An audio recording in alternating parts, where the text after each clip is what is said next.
మంచి దేవుడా, very good. దేవుడికి వందనాలు చెల్లిస్తున్నాను. నిజంగా అద్భుతంగా అందరూ సాక్ష్యాలు ఉన్నాయి. రాజేష్ బ్రదర్ మీకు తెలిసి ఫస్ట్ టైం మీరు చూస్తూ ఉండొచ్చు. కొన్ని సంవత్సరాల కిందట తను రెగ్యులర్గా వచ్చేవాడు. వాళ్ళ నాన్న బాగాలేకపోతే ఇక్కడ సమయానికి వెళ్ళి ఇంటికి భోజనం పెట్టి తర్వాత చాలాసార్లు అంటే తప్పకుండా వచ్చేవాడు. తర్వాత పెళ్ళి అయిన తర్వాత కొన్ని రోజులు గ్యాప్ వచ్చేసింది. అయితే గత 2-3 వారాల కిందట ఎప్పుడైనా కనపడప్పుడు అంకుల్ వస్తాను అనేవారు. అయితే 2 weeks బ్యాక్ వచ్చి ఈసారి ఇంకా రెగ్యులర్ వస్తానన్నారు. వచ్చారు. మరి 2 వారాలు అయింది. అంటే ఫెలోషిప్ కూడా 1 వారం లేదు. తర్వాత జనవరి 1st రాలేదు. లాస్ట్ వీక్ ఈరోజు ఎందుకు అనిపించి ఫోన్ చేశాను. అంకుల్ ఏం లేదు, మా మిస్సెస్ డెలివరీ అయింది 2nd, మరి మగ పిల్లాడు ఇచ్చాడు. నిజంగా చెప్పాలంటే అద్భుత కార్యం చేశాడు దేవుడు. నేను ఆ రోజు చెప్పాను కదా, ఒకప్పుడు నేను ఇక్కడ వచ్చి ఎంత ఆశీర్వాదం పొందుకునే దేవుడు ఎట్లా నడిపించాడో నాకు తెలుసు. అయితే ఇప్పుడైతే నేను రెగ్యులర్గా వస్తాను. అయితే ఈరోజు వచ్చి సాక్షి చెప్తానని సంతోషంగా తన మొట్టమొదటిగా వాళ్ళ పెద్ద కుమారుడు తీసుకొచ్చాడు. ఎప్పుడు రాలేదు. హల్లెలూయా. సో ఇంకా కొన్నాళ్ళు అయిన తర్వాత రెండో కొడుకు కూడా వస్తుందని నేను అనుకున్నాను. ఎందుకు చెప్తున్నానంటే తను చెప్పిన సాక్ష్యం ప్రకారం ఏమంటే నేను ఒకప్పుడు, ఎందుకంటే చాలాసార్లు వేరే రెగ్యులర్గా వచ్చేవారు ప్రార్థనకి అన్ని దానికి. నా సభ్యులు కొంతమంది అనమాట రెగ్యులర్గా వచ్చి ఆ తర్వాత కొన్ని కారణాల నుండి రాలేకపోయారు.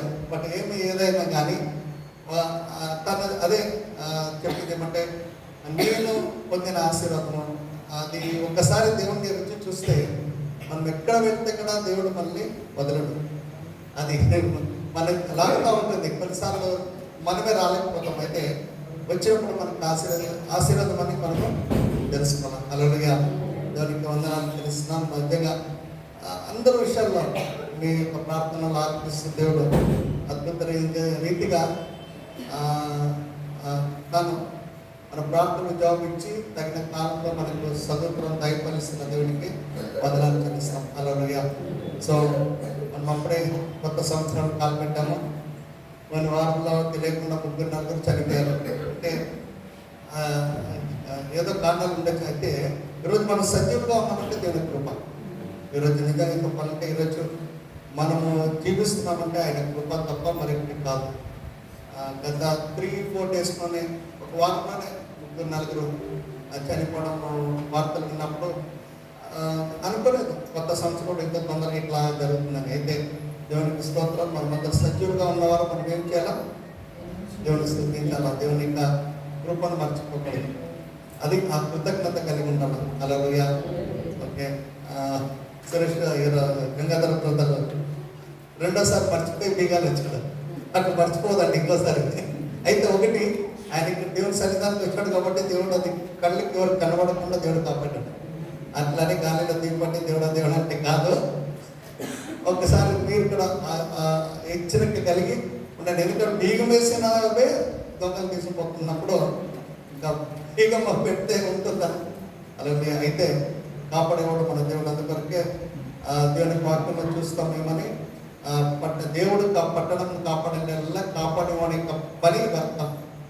సో ఆ రీతిగా దేవుడు కాపాడాలి. దేవుడు నడిపిస్తున్నప్పుడు దేవుడికి వందనాలు చూస్తాం. హల్లెలూయా. ఓకే, మనమందరం వాక్యానికి వెళ్తాం. మనమందరం కలుసుకున్న ఒకసారి వాక్యాన్ని కొరకు మనం సిద్ధపరచుకుంటాం. Thank you Jesus. యేసయ్య అత్యంత కృపగలైన మా యొక్క పరలోక తండ్రి, ఈ సాయంత్రం సమన ఈ రీతిగా మీ క్లాసులో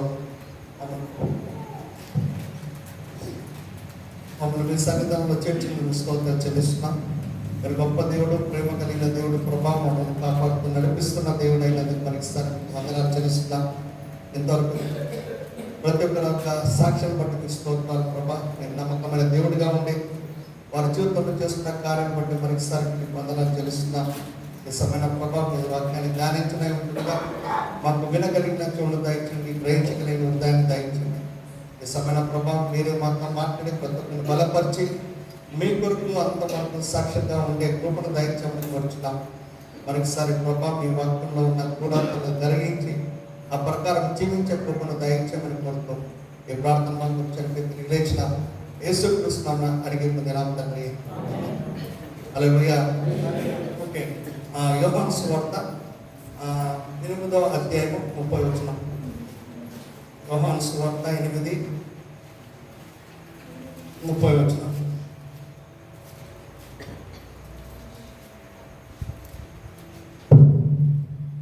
ఆయన ఈ సంగతులు మాట్లాడుచుండగా అనేకులు ఆయన యందు విశ్వాసం ఉంచిరి. యేసుక్రీస్తు మాట్లాడుతుండగా అనేకులు ఆయన యందు విశ్వాసం ఉంచినారు. ఇక్కడ చూస్తున్నాం, యేసుక్రీస్తు ఆయన మాట్లాడినప్పుడు వారికి ఏమొచ్చిందంట? విశ్వాసం వచ్చింది. సో దేవుడికి మాటలు మనం విన్నప్పుడు మనకు విశ్వాసం వస్తుంది. అందుకని బైబిల్లో మనం చూస్తాము, వినుట ద్వారా ఏమొస్తుందంట? విశ్వాసం వస్తుంది. విశ్వాసం మనకు కావాలంటే వాక్యాన్ని వింటా ఉన్నాం, ప్రతి నిత్యము వింటా ఉంటే మనకు విశ్వాసం వస్తుంది. ఈ లోకము యొక్క మాటలు విన్నామంటే మనము నాశనం అయిపోతాం. ఆ మాటలు మన అవిశ్వాసం నుండి తొలగిపోయేటట్టు చేస్తుంది దేవుని వాక్యములో మనం చూస్తాం. సో విశ్వాసం వినుట ద్వారానే తప్ప మరొకటి కాదు. అందుకొరకు యేసుక్రీస్తు మాట్లాడుతున్నప్పుడు వారందరూ విశ్వసించినట్లు మనం చూస్తున్నాం.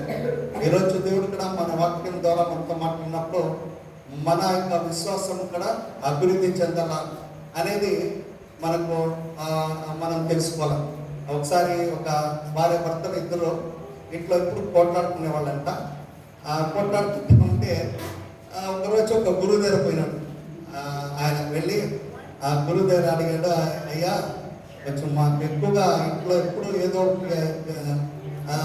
పోట్లాట్లు జరుగుతున్నాయి, దయచేసి ఏదైనా ఒక సజెషన్ ఇవ్వు, మాకు ఏదైనా ఒకటి మేము ఎట్లా జీవించాలని మాకు చెప్పమంటే, ఏం లేదా నీవు నీ భార్యను ఎక్కువగా అప్రిషియేట్ చేయి, భార్యను ఎక్కువగా మెచ్చుకో, అప్పుడు అన్ని సర్దుకొని పోతాయి అంటే ఆయన అదే నాకు పొదువా, అదే నేను చేయలేకపోతున్నాను, అయితే నీ చెయ్యి నీకు మంచిది అంటే పాపం ఇంటికి వచ్చాడు.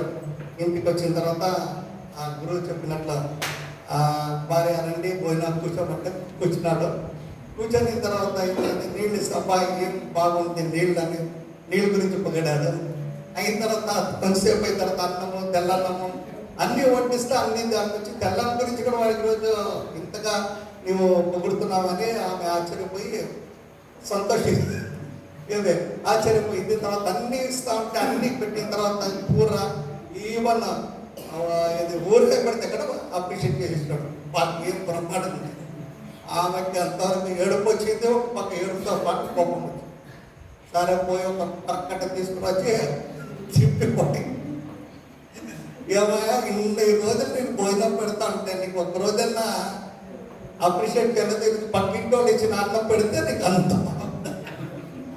వాళ్ళ పాపం రాంగ్ టైం రాంగ్ మిస్ అయిపోయింది. ఎందుకు ఈ మాట చెప్తానంటే కొన్నిసార్లు లోకస్తులు చెప్పిన మాట అది కరెక్ట్ కాకపోవచ్చు. గురుగారు మాట ప్రకారం చేస్తున్నైతే దేవుడి యొక్క మాట వింటే మన జీవితం ఏమవుతుంది? ఆశీర్వదించబడుతుంది.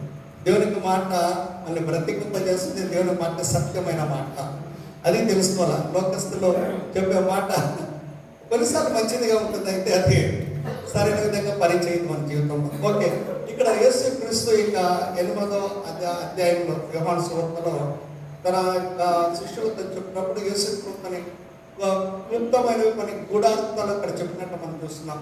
ఎందుకంటే యేసుక్రీస్తు దగ్గర అదే 8వ అధ్యాయంలో ఒక వ్యభిచారంలో పట్టబడిన స్త్రీని తీసుకుని వచ్చినప్పుడు కూడా యేసుక్రీస్తు ఆమెను శిక్షించకుండా మంచి విధంగా చెప్పి వచ్చిన రాళ్లతో వేయాలా అని చెప్పినప్పుడు యేసుక్రీస్తు అన్నాడు, మీలో పాపము లేనివాడు ఫస్ట్ రాయి వేయమంటే అందరూ వెళ్ళిపోయారు. సో ఆ రీతిగా అద్భుతంగా చేసి ఆ వాక్యంలో అదే అధ్యాయంలో మనం చూస్తున్నాం. ఆయన నేను ఈ లోకానికి వెలుగై ఉన్నానని చెప్పినట్టు మనం చూస్తున్నాం. 12 వచ్చినప్పుడు అదే 8:12 యేసు నేను లోకముకు వెలుగును, నన్ను వెంబడించేవాడు చీకటిలో నడవక జీవపు వెలుగును కలిగి ఉండనని వారితో చెప్పాను. సో యేసుక్రీస్తు ఇక్కడ చెప్పిన మాటల్లో నేను ఈ లోకానికి వెలుగై ఉన్నాను కాబట్టి నన్ను వెంబడించేవారు మీరు కూడా ఈ లోకానికి వెలుగై ఉంటారు, జీవంలో నడుస్తారని. అంత మాత్రం కాకుండా యేసుక్రీస్తు ఇంకొక మంచి మాట చూస్తున్నాము.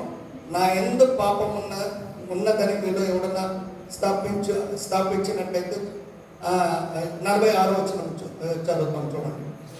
నా ఎందుకు పాపం ఉన్నదని మీలో ఎవడు స్థాపించను, నేను సత్యం చెప్తున్న ఎడల మీరు ఎందుకు నమ్మరు? దేవునికి సంబంధమైన వారు దేవుని మాటలు వినను.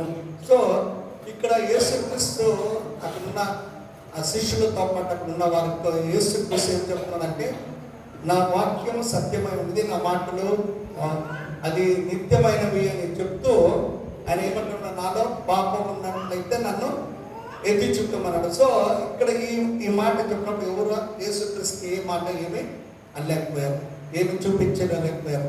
అంత మాత్రకుండా అదే వాక్యంలో యేసుక్రీస్తు ఇంకొక మాట అంటాడు, నేను అబ్రాహం కంటే ముందున్న వాడిని అని చెప్పినప్పుడు ప్రజలందరూ ఏమి నువ్వు అబ్రాహం కంటే ఎక్కువవాడు అనేసి అన్నప్పుడు ఇక్కడ యేసుక్రీస్తు కొరకు ఇక్కడ 58వ వచనంలో చూసి, యేసు అబ్రాహము పుట్టక మునిపే నేను ఉన్నానని నీతో నిశ్చయముగా చెప్పుచున్నానని. కాబట్టి వారు ఆయన మీద ఓకే, ఇక్కడ యేసుక్రీస్తు చెప్తున్నాడు ఏమంటే అబ్రాహం కంటే నేను ముందున్న వాడిని అని ఇక్కడ యేసుక్రీస్తు చెప్తున్నాడు. సో యేసుక్రీస్తు యొక్క చెప్తున్న యొక్క విషయం ఏమంటే, అక్కడ శిష్యులు వాళ్ళందరూ చూసి అబ్రాహము కంటే నేను గొప్పవాడిని అని చెప్పుకుంటున్నాడే అని అన్నప్పుడు, ఈ వాక్యం ద్వారా మనకు తెలిసింది ఏమంటే, యేసుక్రీస్తు చాలామంది అంటారు యేసుక్రీస్తు దేవుడు కాదు, ఆయన మనుషుడిగా పుట్టాడు, అందుకొరకు యెహోవా దేవుడే అంటారు. అట్లా అప్పుడు ఇక్కడ ఈ వాక్యానుసారం మనం చెప్పొచ్చు ఏమంటే, యేసుక్రీస్తు ముందు నుండి ఆది నుండి ఉండిన వాడే ఉన్నాడు. సో ఆ రీతిగా యేసుక్రీస్తు తన యొక్క మాటలు, తన యొక్క వాక్యాలు చెప్తున్నప్పుడు తనను తాను రుజువుపరిచినట్టు మనం చూస్తున్నాం. సో ఈరోజు యేసుక్రీస్తు గురించి ఎక్కువగా మనం తెలుసుకోవాలంటే దేవునికి వాక్యం లోనే వాక్యం ద్వారానే మనం తెలుసుకోగలం. ఎవరో చెప్పిన మాటలు కాదు, కానీ దేవునికి వాక్యము, ఈ యొక్క వాక్యము సత్యమైంది అని మనము గ్రహిస్తున్నప్పుడంటే వాక్యాన్ని మనం చూసినట్టు. సో ఈరోజు ఇక్కడ చెప్పినట్టు వాక్యం వింటా ఉంటే వారి యొక్క విశ్వాసం వచ్చింది. కాబట్టి ఇదే విషయాన్ని బట్టి యేసు మాట్లాడుచుండగా అనేకుడు ఆయన మీద విశ్వాసం ఉంది. కొన్ని విషయాలు మనకు కూడా చూస్తాను బైబిల్లో, కొన్ని సంఘటనలు యేసుతో మాట్లాడుతున్నప్పుడు కొన్ని సంఘటనలు ఒక 4-5 సంఘటనలు చెప్తాను. ఆ సమయం చూసుకొని యేసు మాట్లాడుతున్నప్పుడు ఏం జరిగింది అనేసి. సో మొట్టమొదటిగా లూకాసు వార్త 11వ అధ్యాయము 37వ వచనం. లూకాసు వార్త 11:37. ఆయన మాట్లాడుతుండగా ఒక పరిసయ్యుడు తనతో కూడా భోజనము చేయమని ఆయనను పిలువగా ఆయన లోపలికి వెళ్ళి భోజన పంక్తిని కూర్చుండెను. ఆయన భోజనమునకు ముందుగా స్నానము చేయలేదని ఆ పరిసయ్యుడు చూచి ఆశ్చర్యపడెను. అందుకు ప్రభువు ఇట్లనెను, పరిసయ్యులైన మీరు గిన్నెయు పళ్ళెమును వెలుపల శుద్ధి చేయుదురు గాని మీ అంతరంగము దోపుతోనూ చెడుతనముతోనూ నిండి ఉన్నది. అవివేకులారా, వెలుపలి భాగమును చేసిన వాడు లోపలి భాగమును చేయలేదా? కాగా మీరు కలిగిన ధర్మము చేయుడి, అప్పుడు మీ కన్నీయు శుద్ధిగా నుండి. ఓకే, ఇక్కడ చూడండి, యేసుక్రీస్తు మాట్లాడుతుండగా ఒక పరిసయ్యుడు వచ్చి యేసుక్రీస్తుని ఏమి భోజనానికి పిలిచాడు. ఏమి యేసుక్రీస్తు మాట్లాడుతుండగా, ఎందుకో యేసుక్రీస్తు మాట్లాడుతుండగా అతనికి అనిపించింది. మనకి బైబిల్లో చూస్తాము పరిసయ్యులు ఎట్లా వాళ్ళు యేసుక్రీస్తు ఎప్పుడైనా వచ్చినప్పుడు యేసుక్రీస్తుని తప్పులు పట్టాలని చూసిన వాళ్ళు. పరిసయ్యులు ఎప్పుడు మా ఇంత మంచివారు నీతిమంతులు ఇంకా ఎవరు లేరని చెప్పుకుని తిరిగేవారు. యేసుక్రీస్తు మాట్లాడుతుండగా అతనికి అనిపించింది, మా ఇంటికి ఆయన వస్తే బాగుంటుంది. సో యేసుక్రీస్తు వెళ్ళాడు. అయితే ఇక్కడ యేసుక్రీస్తు ఆ యొక్క పరిస్థితిని చూసుకొని అనుకోండి, వీరు నన్ను చూసి ఎప్పుడు ఏదైనా పరుస్తారో లేకపోతే ఏదో ఒక తప్పును పట్టుకోవాలనే నేను చూస్తానని అనుకోండి. అయితే యేసుక్రీస్తు ఆ పరిస్థితిని ఇంటికి వెళ్ళాడు. చాలాసార్లు మన జీవితంలో ఒక ఎవరైనా అన్నప్పుడు, లేకపోతే ఒక మనిషి కాలేనప్పుడు మనము వారితో సాంగత్యం కలిగి ఉండము, లేకపోతే వారితో మాట్లాడము. కానీ యేసుక్రీస్తు ఆ పరిస్థితిని పిలిస్తే సంతోషంగా ఆ ఇంటికి వెళ్ళాడు. ఆ యేసుక్రీస్తు వెళ్ళినప్పుడు మనం అనుకోవచ్చు, పరిసయ్యులు వీళ్ళందరూ పాపులు కదా, పాపుల మధ్యలో ఎందుకున్నాడని. చాలాసార్లు మనం చూసిన బైబిల్లో యేసుక్రీస్తు తన యొక్క సమయం ఎక్కువగా ఎవరి కొరకు పాపుల మధ్యలో కూర్చొని పాపుల కొరకు వారికి వాక్యం చెప్తూ ఇవన్నీ చేసుకుని చాలా మంది ఇతను ఎప్పుడు పాపుల దగ్గరే ఉంటాడు అని. అయితే అప్పుడు యేసుక్రీస్తు ఒక మంచి మాట కూడా, వైద్యుడు ఎవరికి కావాలో అనారోగ్యంలో ఉండేవానికి కావాలి కాబట్టి అలాగే నేను ఈ లోకంలో పాపంలో ఉండేవారి కొరకే నేను ఈ లోకానికి వచ్చానని చెప్పాను. సో అందుకొరకు ఇక్కడ యేసుక్రీస్తు వారి మధ్యలో వెళ్ళేందుకు పాపిష్టి దాని కూడా పాపిని అవుతాడని కాదు, కానీ అక్కడ యేసుక్రీస్తు కూర్చొని అక్కడ ఉన్న వారికి ఏదో ఒక రీతిగా దేవునిక మాటలు చెప్పడానికి వెళ్ళాడు. సో అక్కడ వెళ్ళిన తర్వాత యేసుక్రీస్తు ఏమైందంట, వెళ్ళిన తక్షణమే అతను ఒకేసారి డైనింగ్ టేబుల్ దగ్గర కూర్చున్నాడు. అక్కడ చూడండి ఏమైంది, యేసుక్రీస్తు పిలువగా ఆయన లోపలికి వెళ్ళి భోజన పంక్తిని కూర్చున్నాడు. సో ఆయన కూర్చున్నప్పుడు ఏమైంది, ఇమ్మీడియట్గా అక్కడ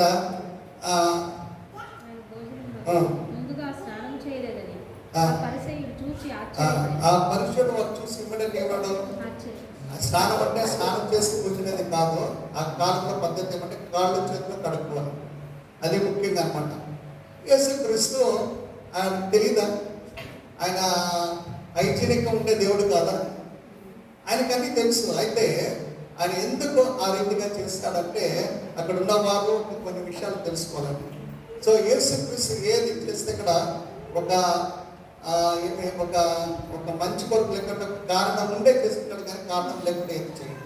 సో యేసుక్రీస్తు అక్కడ కూర్చున్నప్పుడు కేక్ కొను కూర్చున్నప్పుడు ఇమ్మీడియట్గా పరిచయం ఫస్ట్ అన్నాడు, ఏమైనా నువ్వు ఎంత చెప్తావు నువ్వు ఈ రీతి కూర్చొని. ఎందుకంటే యూదుల సాంప్రదాయం ప్రకారము వారు చాలా బయట ఉన్న ఇవి చాలా ఎక్కువగా చేస్తారు.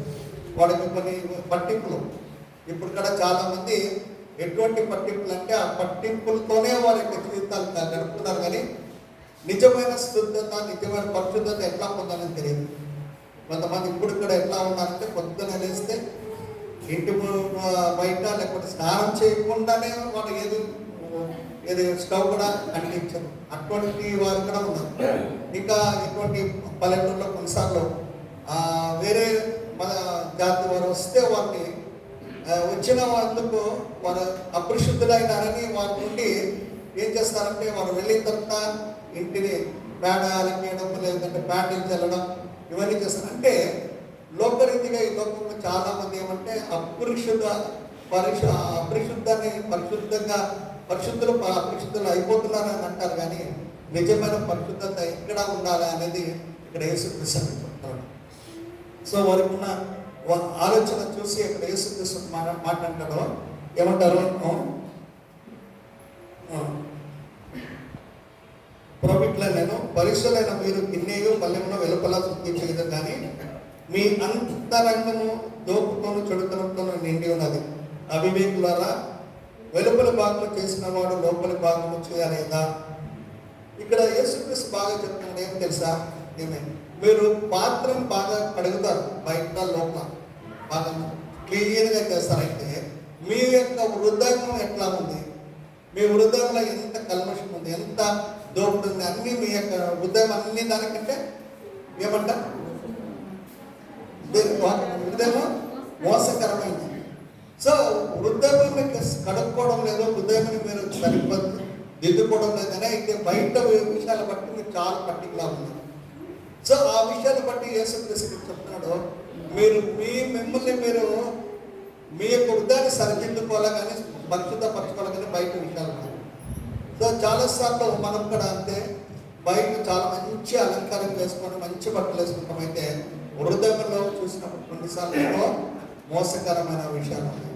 ఒకరు చూస్తే పడదు, లేకపోతే ఒకరు చూస్తే ఆశ్రయించుకోవడం, ఇవి చాలాసార్లు ఉంటుంది. కొన్నిసార్లు ఇష్టం లేకపోతే కూడా ప్రైజలు అంటారు, నిజంగా ప్రైజలు అనము, ఏమంటే ఇంకా విధి లేదు కాబట్టి వచ్చాం కాబట్టి ప్రైజలు. అయితే మనుషులో ఎంతమంది కూలుకొని లేకపోతే కొన్నిసార్లు ఎదుటి మనిషిని అప్రిషియేట్ చేయకుండా ఎదుటి మనిషిని గాయపరిచేటట్లు ఉండేటట్టు ఎంతమంది చేస్తాం. ఇవన్నీ అపరిశుద్ధ కలిగిన వారమై ఉన్నామని దేవుని వాక్యం అందుకు యేసుక్రీస్తు మీరు బహిరంగ చేసేవి చాలా ఉన్నాయి, అయితే మీ యొక్క హృదయం మాత్రం మీరు శుద్ధిపరచుకోవడం లేదా. సో అందుకొరకు ఇక్కడ యేసుక్రీస్తు మంచి మాట్లాడుతున్నాడు, ఏమంటే అవివేకులారా, వెలుపలి భాగము చేసిన వాడు లోపలి భాగంలో చేయలేదా. ఇక్కడ మంచిగా యేసుక్రీస్తు బ్యూటిఫుల్గా చెప్తున్నాడు. ఏమంటే బయటది చేసిన దేవుడు లోపల కూడా చేయలేదు. అంటే మీరు బయట శుభ్రత గురించి మీరు ఆలోచిస్తున్నా కానీ లోపల విషయం గురించి మీరు ఆలోచన చేయడం. చాలాసార్లు అంటే కొంతమంది ఎట్లా అంటే బయట మీరు కరెక్ట్గా ఉండి మీరు అన్నీ ఒక పరిశుద్ధిగా సిస్టమేటిక్ ఉండాలని అంటారు. అయితే లోపల ఏంటంటే ఇక్కడ పద్ధతి. ఇంకా కొంతమంది లోపల కరెక్ట్ ఉంటే చాలా బయట ఉంటే ఇక్కడ సరిపోతుంది. అయితే ఇక్కడ దేవుడు యేసుక్రీస్తు మాట్లాడుతున్న బయట లోపల రెండు కరెక్ట్గా ఉండాలని అంటారు. ఎందుకంటే కొంతమంది బహిరంగ చేసేవాళ్ళు ఉన్నారు, బహిరంగ చాలా నీట్గా ఉండాలంట. అయితే లోపల విషయం అంటారు. కొంతమంది ఎట్లా అంటే సీరియస్గా ఉండి నేనే పరిశుద్ధుడు, నేనే దేవుని గురించి తెలుసు అని ఆత్మీయంగా నేను బాగున్నానని బయట విషయాలని బట్టి వారు ఆలోచించారు. సో బయట చాలా అసహ్యంగా ఉంటారు. అంత మాత్రం కాకుండా వారి యొక్క బిహేవియర్ కూడా నేను దేవుడితో కరెక్ట్ ఉన్నాను, బయట నాకు అక్కర్లేదు అనేవాళ్ళు ఉన్నారు. కొన్ని ఎక్స్ట్రీమ్ కొన్ని డాక్టర్స్ ఉన్నారు. వారు ఎట్లంటే నవ్వరు, ఏమి చెప్పరు, వాళ్ళు తమంతటా తాము ఉంటారు. ఏమంటే వారు తమను తాము ప్రత్యేకించుకుని ఉంటారు. వారు అనుకుంటారు మేమే మంచివారము, మాకంటే మంచివారు లోకంలో లేరు అనుకుంటారు. అయితే దేవుడికి వాక్య ప్రకారము మనము బయట విషయంలో లోకంలో అన్నింటిలో మనం పరిశుద్ధ కలిగి జీవించాలని దేవుని వాక్యం చెప్తాం. ఈరోజు మన జీవితం మనం కూడా ఒకసారి పరీక్షించుకోవాలి. ఏమంటే మనం బాహ్యరకంగా బాగానే ఉంది, లేకపోతే లోపల మాత్రము బాగుండి బయట బాగాలేకున్నామా, లేకపోతే బయట బాగుంటూ లోపల మన యొక్క జీవితం ఎట్లా ఉందని ఒకసారి మనం పరీక్షించుకోవాలి. ఎందుకంటే యేసుక్రీస్తు ఇక్కడ ఆ పరిశుద్ధులకు కాదు, అక్కడ ఉన్న వారందరికీ ఒక పాఠం నేర్పించాలనే ఒక విషయము ఆయన యేసుక్రీస్తు ఇక్కడ చెప్తున్నట్టు మనం వింటున్నాం, ఇక్కడ చూస్తున్నాం. అదే రీతిగా లూకాసు వార్త 8వ అధ్యాయం 49వ వచనం.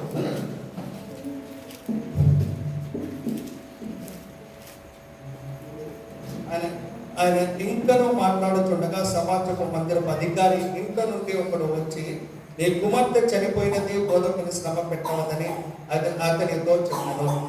సో ఇక్కడ మనకు తెలుసు ఒక సమాజ అధికారి యేసుక్రీస్తు దగ్గరకు వచ్చాడు. ఎందుకు వచ్చాడు అతను?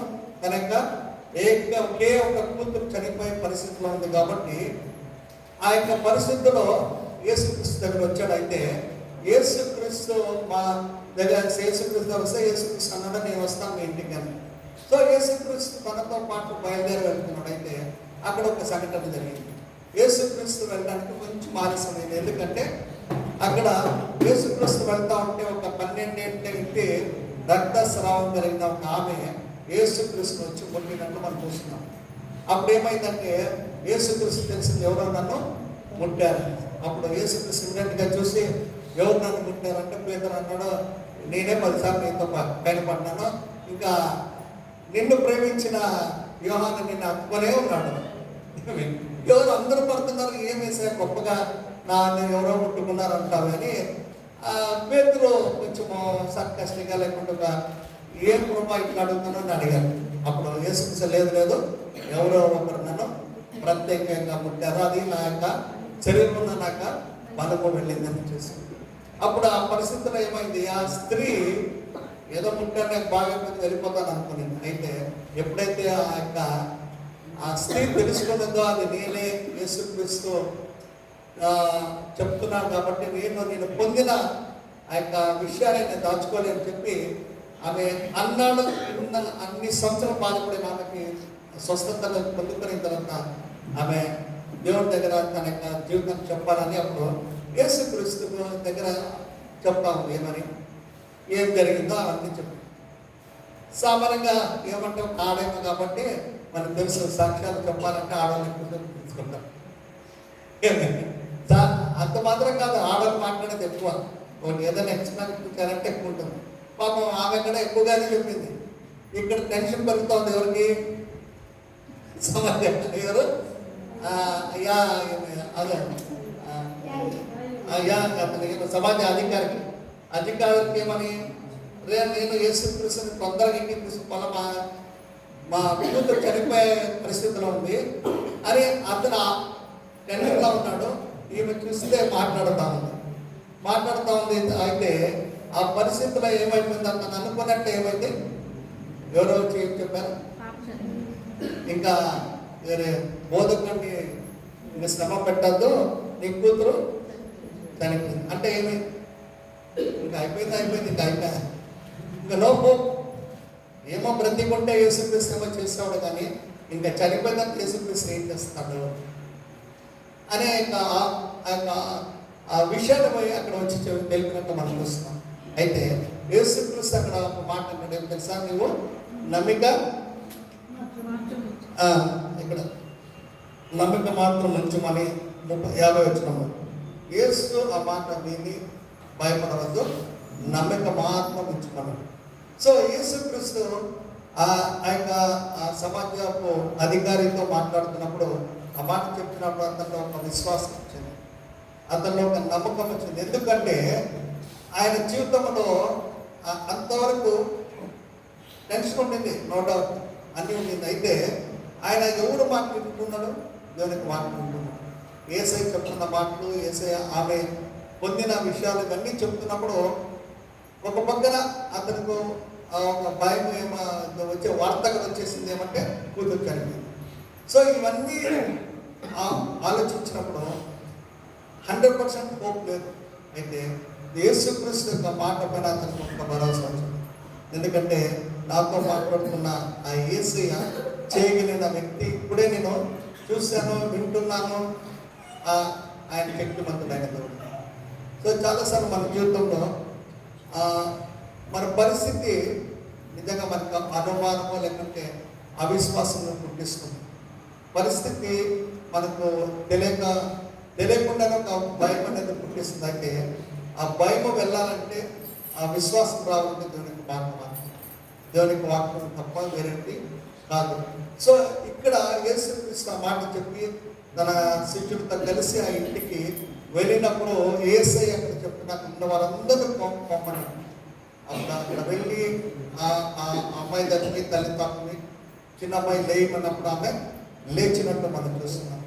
సో ఈ యొక్క సమాజ అధికారికి ఆ సమయంలో అవిశ్వాసం ఉన్నప్పుడు ఇక్కడ విశ్వాసం వచ్చింది. ఎందుకంటే దేవుని యొక్క వాక్యముని ఆయన విశ్వసించాడు. ఆ మాట పైన అతనికి అద్భుత కార్యం జరిగినట్టు మనం చూస్తున్నాం. మన చూద్దాం అక్కడ అంతే ఎన్నోసార్లు మనకి విశ్వాసం కాలకే దేవునికి మాట తప్ప వేరేంటి కాదు. సో ఇక్కడ యేసుక్రీస్తు మాట్లాడుతున్నప్పుడు ఆ విశ్వాసం వచ్చింది. అందుకని కింద మనం చూసిన ఆయన మాట్లాడుతుండగా వాళ్ళలో విశ్వాసం వచ్చింది. ఇక్కడ ఉన్న పరిస్థితి కూడా వాళ్ళలో ఏమైందంటే ఆ సమాజపు అధికారికి ఆ యొక్క సమయంలో కూతురు చనిపోయింది, అసలు హోప్ లేదు. అయితే ఆ సమయంలో అతనికి విశ్వాసము దేవునికి వాక్యాన్ని పంపించింది. యేసుక్రీస్తు ఇచ్చిన ఆ యొక్క భరోసా, యేసు ఇచ్చిన ఆ యొక్క గ్యారెంటీ బట్టి ఆయనకు విశ్వాసం ఇచ్చినట్టు చూస్తున్నాం. ఇది మన జీవితంలో అక్కడ పరిస్థితులు వచ్చినప్పుడు ఎన్నోసార్లు తారుమారుగా ఉన్నప్పుడు ఇక్కడ విశ్వాసం పెట్టి దేవుడు తప్పకుండా అద్భుత కార్యం చేసి దేవుడు మన దేవుడే ఉన్నాడు. సో అదే రీతిగా ఇంకొక విషయం మనం చూస్తున్నాము. మత్తయి సువార్త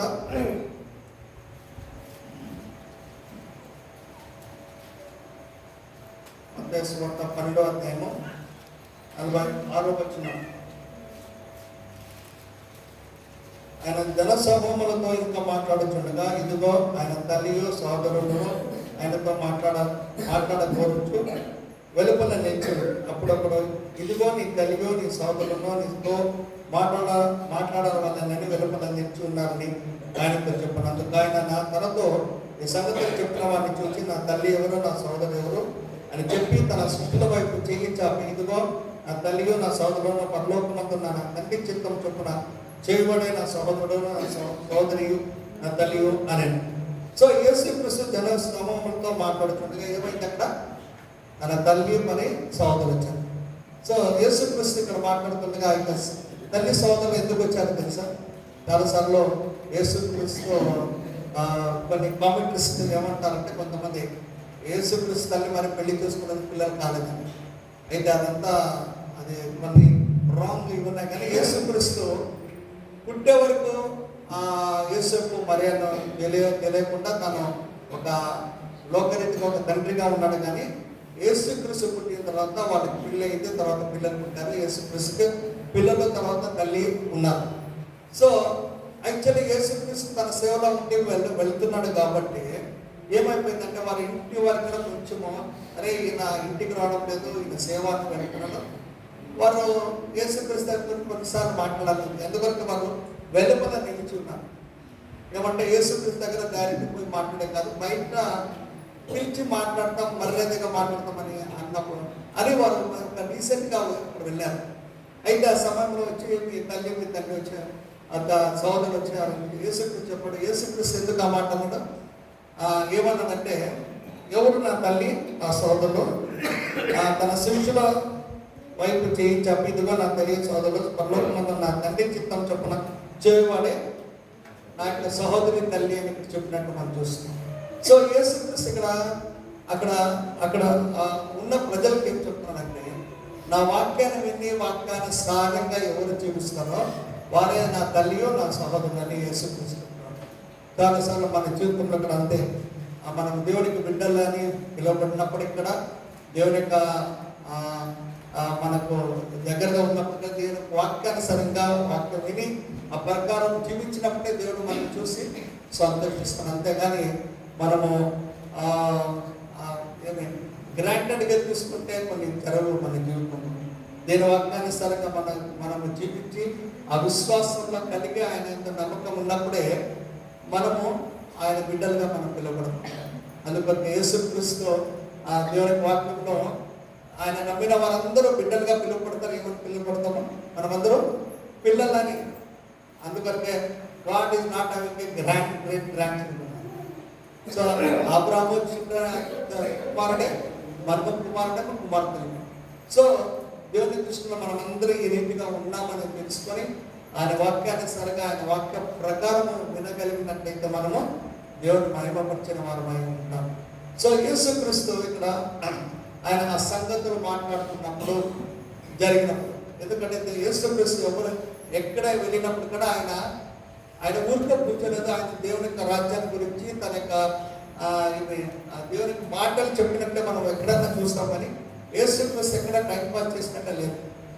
చాలాసార్లు ఆయన ఒంటరిగా ఉంటే కూడా దేవునితో ప్రార్థన చేసినట్టు, దేవునితో గడిపినట్టు మనం చూస్తున్నాం. ఏ మనుషులతో ఆయన కలిసినప్పుడు కూడా ఆయన దేవుని యొక్క మాట్లాడలేదు. ఆ సమరయ స్త్రీ దగ్గర ఆమె ఒంటరిగా ఉన్నప్పుడు ఆమె మాట్లాడుతున్నప్పుడు తన శిష్యులు ఫస్ట్ వచ్చినప్పుడు ఈమెతో మాట్లాడుతున్నానని ఆశ్చర్యపోయారు. కానీ అక్కడక్కడ ఆ సమయంలో యేసుక్రీస్తు సమయం స్త్రీతో కూడా దేవుని యొక్క రాజ్యాన్ని గురించి ఉన్నట్లు ఆమెలో ఉన్న ఆ యొక్క ఆశ, దేవుని చూడాలని ఆనందించాలనే ఆశకు తగినట్లు ఆమె యేసుక్రీస్తు అని చెప్పినట్టు మనం చూస్తున్నాం. సో ఆ రీతిగా యేసుక్రీస్తు చెప్పిన మాటల్లో మాటలు సత్యం ఉంది, ఆ యొక్క మాటల్లో విడుదల ఉంది, ఆ మాటల్లో మనకి స్వస్థత ఉంది అని తెలుస్తున్న మనము ఆ వాక్యాన్ని ఎక్కువగా పట్టించినట్టు వాక్యం విన్నట్లయితే మన జీవితం అది ఆశ్చర్యకరంగా ఉంటుందని మనం తెలుసుకోవాలి. సో ఆ రీతిగా యేసుక్రీస్తు తన తల్లిని మరియు సోదరులు చెప్పా అంటే మనం అనుకోవచ్చు ఆయన నెగ్లెక్ట్ చేసినాడని. అంటే తల్లిని తండ్రిని తన సోదరులు ఎప్పుడు నెగ్లెక్ట్ చేయలేదు. అయితే అన్నింటికంటే ముఖ్యంగా దేవునికి వాక్యం విని నా వాక్య ప్రకారం చేసిన వారి నా యొక్క తల్లి అక్కడ సోదరులు అంటారు. అందుకని యేసుక్రీస్తు శిలువ పైన ఉన్నప్పుడు తన తల్లిని మర్చిపోకుండా తన తల్లి యొక్క బాధ్యత అప్పగించాడు, అప్పగించాడు. అంటే యేసుక్రీస్తు తన బాధ్యత తెలుసు, తను ఏం చేయాలో తెలుసు. అయితే ఏది చేస్తే కూడా దేవుని యొక్క వాక్యాన్ని సరిగ్గా తర్వాత అది ఒక క్రమశిక్షణలో ఆయన చేసినట్టు మనం చూస్తున్నాం. సో అదే ఇక్కడ మనం చూస్తున్నాం. యేసుక్రీస్తు ఆ యొక్క శిష్యులకు చూసి వేరే నాకు సోదరు నాక తల్లి అని చెప్తుంది. ఎందుకంటే ఆ శిష్యులు అన్ని వదిలేసి యేసుక్రీస్తుని భయపడిస్తూ ఆయన వాక్యాన్ని సరిగ్గా జీవిస్తున్నారు కాబట్టి. అదే రీతిగా మనం కూడా ఆ రీతిగా ఉండాలని దేవుని యొక్క కోరిక ఉంది, ఆ రీతిగా జీవించాలని దేవుడు ఆశిస్తున్నాడు మనందరినీ. ఒక ఇంకో విషయం చెప్పి ముగించేస్తాం. మత్తయి సువార్త 26వ అధ్యాయం 47వ వచనం.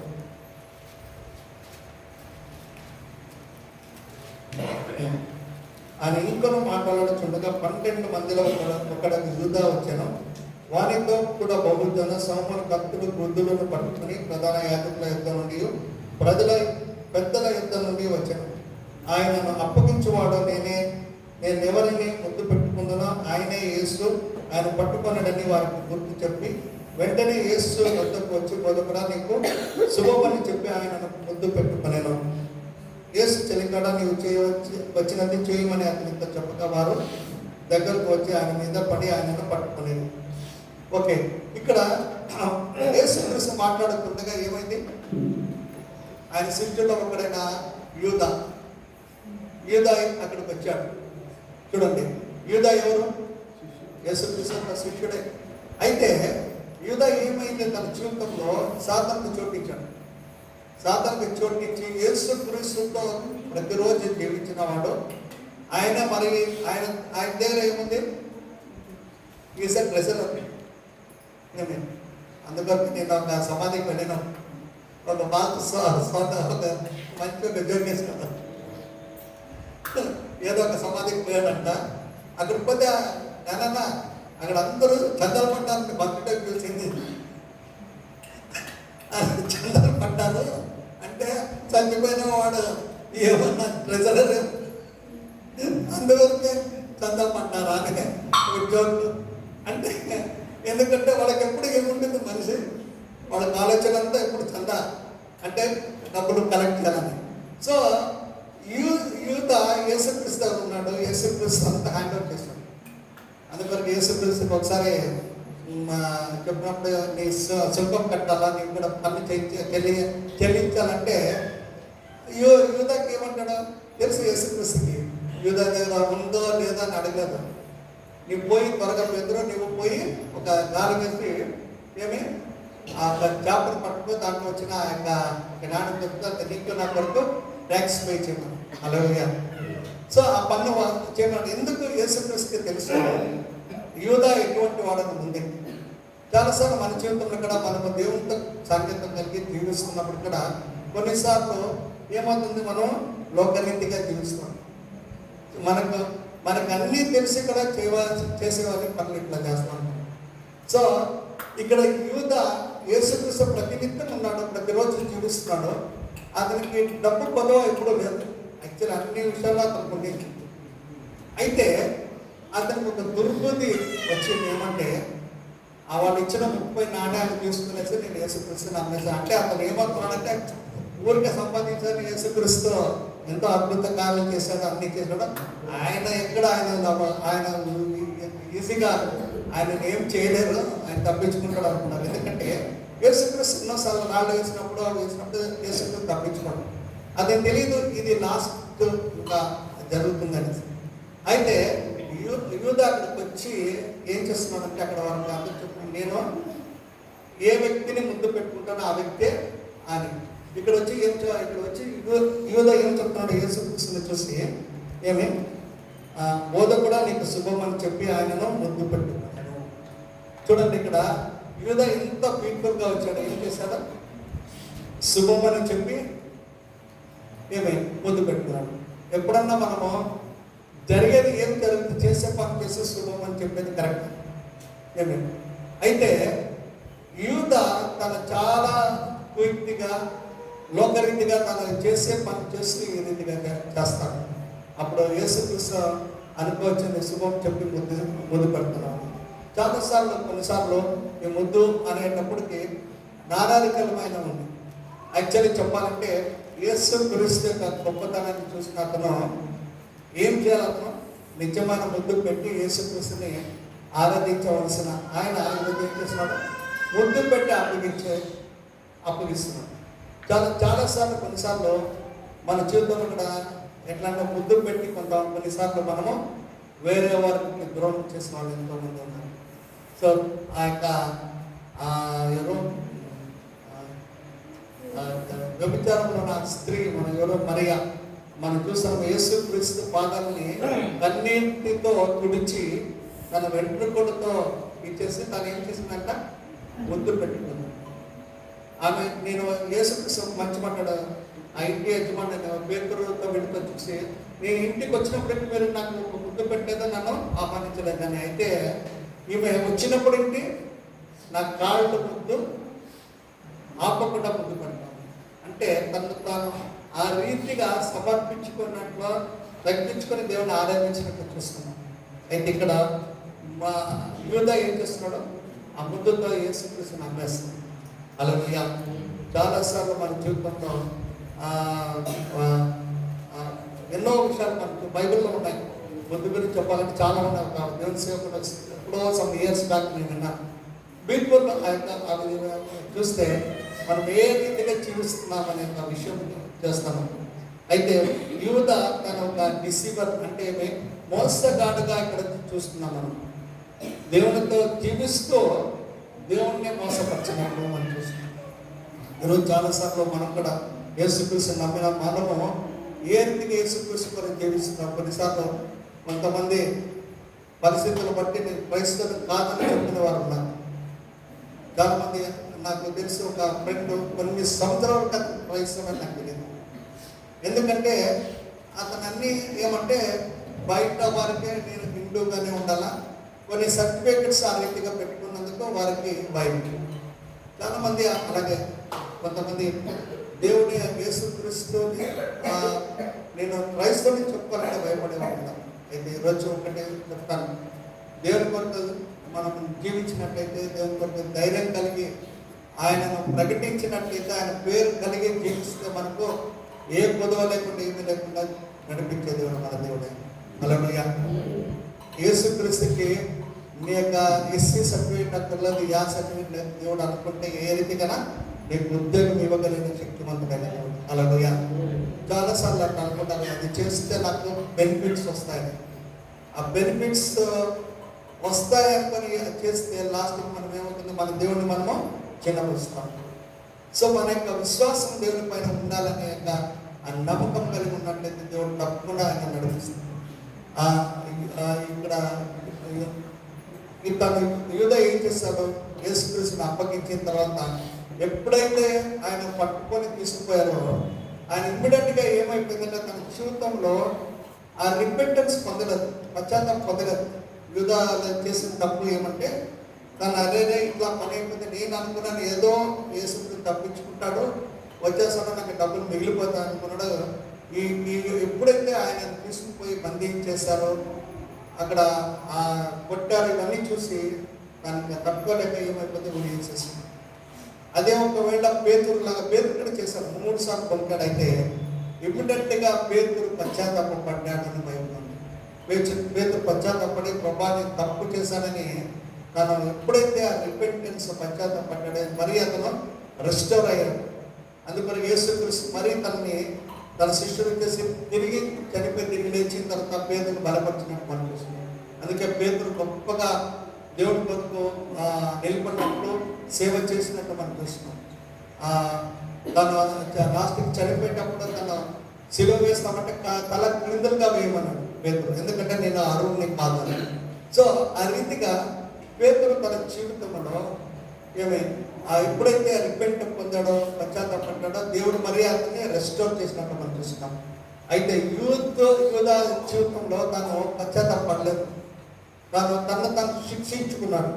చాలాసార్లు మన జీవితంలో అంతే, తప్పులు చేసిన తర్వాత కొన్నిసార్లు ఏం చేస్తారంటే, అరే నాకు ఎస్టు పాపం అనుకుంటే తప్పు పడేదని తమ్మును తాము ఏమంటారు పనిష్మెంట్ చేసుకుంటారు కదా, శిక్షించుకుంటాం. మనం శిక్షించుకునేది కాదు కదా, దేవుని దగ్గర వచ్చి పశ్చాత్తాపడితే దేవుడు తప్పకుండా మనం క్షమించే దేవుడే. దావీదు తప్పు చేసినప్పుడు తప్పు చేశాడు.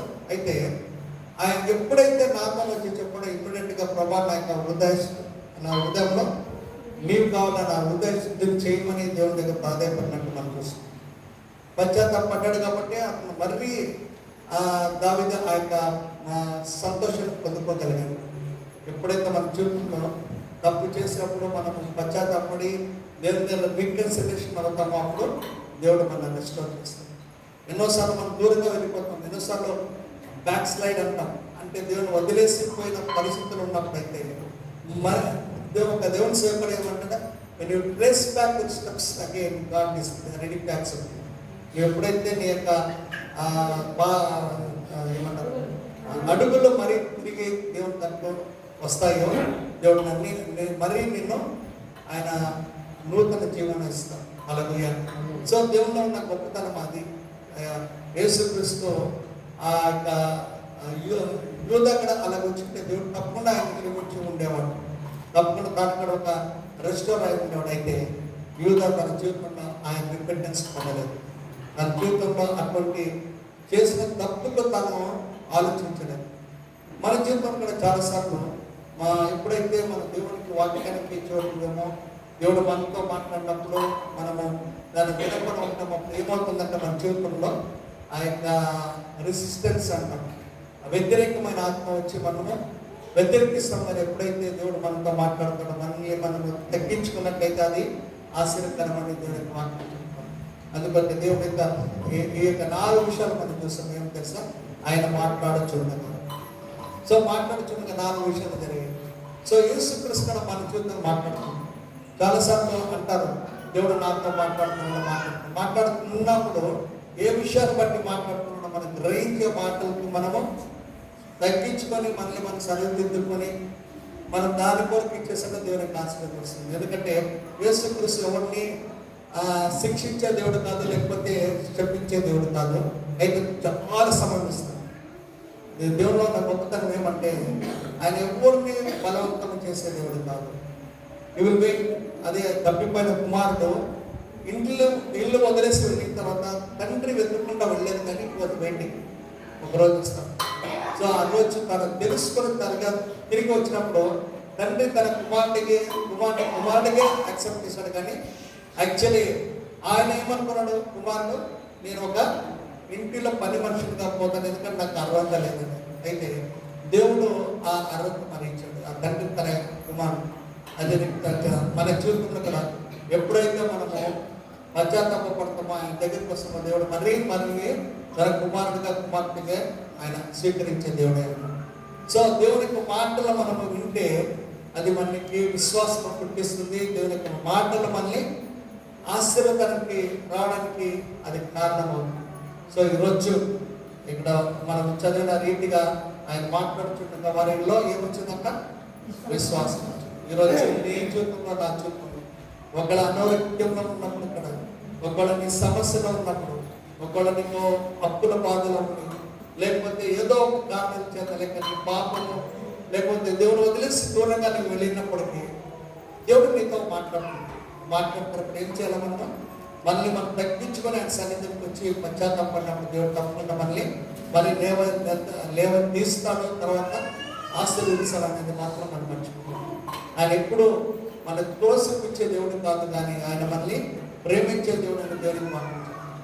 సో ఆ రీతిగా ఈరోజు విన్న వాక్య ప్రకారం ఒకవేళ మనం ఎక్కడ పడిపోయినా మనకు తెలుసు, ఏ విషయాల్లో దేవుడు మనతో మాట్లాడుతాడో అది నీకు తెలుసు, నాకు తెలుసు. అయితే చెప్తున్న మాటల్లో ఆ వాక్యాన్ని మనం తెలుసుకొని మళ్ళీ మనం సరిదిద్దుకొని ఆయన సన్నిధానంలో ఆయన ప్రార్థిస్తే ఆయన మళ్ళీ మరి లేవనెత్తి మళ్ళీ పునరుజ్జీవింపజేస్తాడు, ఏమన్నారు రెస్టోర్ చేస్తాడని దేవునికి వాక్యం చెప్తుంది.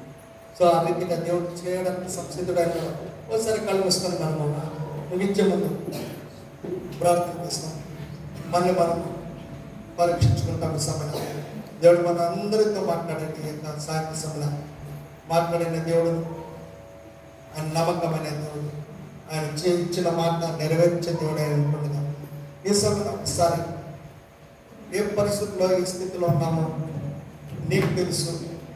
ఆయన ఒకవేళ నీతో మాట్లాడినట్లయితే ఈరోజు ప్రభా నా జీవితం ఏ రీతిగా ఉంది ప్రభా, నాకు ఆ విశ్వాసం కావాలి ప్రభా, ఆ నమ్మకం కావాలి ప్రభా. ఎందుకంటే పరిస్థితుల్లో నన్ను బలహీనపరుస్తున్నాయి, పరిస్థితుల్లో నన్ను అనుమానం వచ్చేటట్టు చేస్తున్నాయి.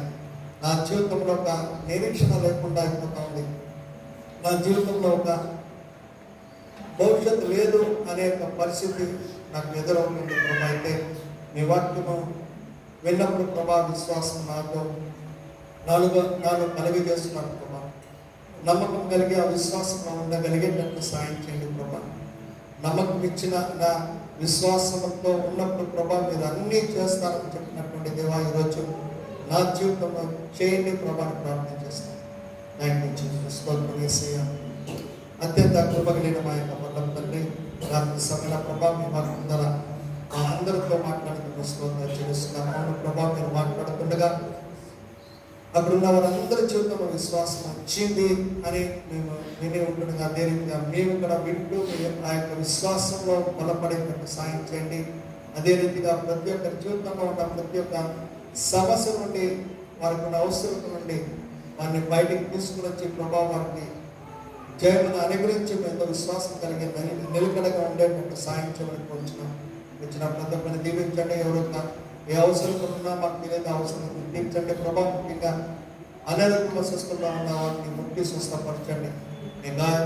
గాయపడిన అస్సాల చేత ముక్తి వారి మంచి ఆరోగ్యాన్ని బలాన్ని దయచేయమని కోరుచున్నాం. మరొకసారి ప్రభావం రాని వారు ప్రార్థిస్తున్నాం. అక్కడ వచ్చే రాగలిగే మనసులో సహాయం మీరు అనుగ్రహించమని వేడుకుంటున్నాం.